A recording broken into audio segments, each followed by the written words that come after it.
we will learn how to make a simple picture of tree with watercolors. Many people think that it is very difficult to draw paintings with watercolors, but it is not that difficult. So, if you want to learn something in an easy ways, do watch our following videos.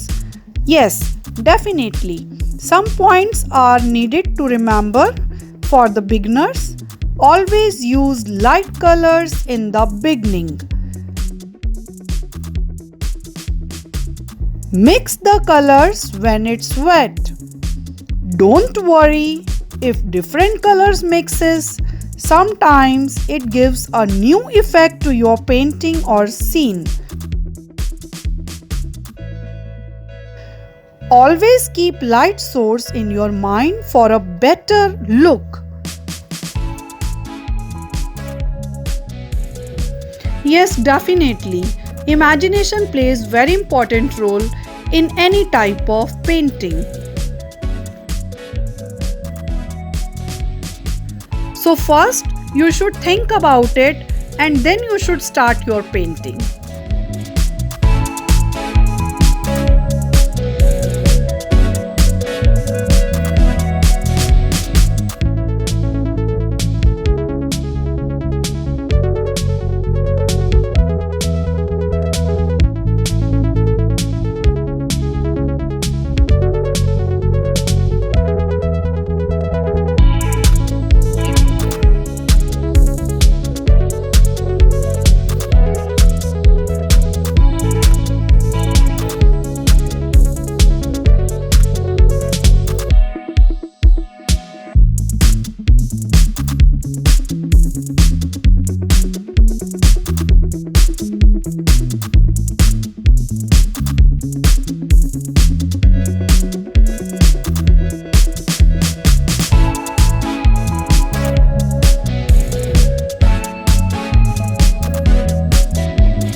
If you want to learn these types of watercolor paintings, you can also ask for these types of videos. Do like, share and subscribe. Thanks for watching.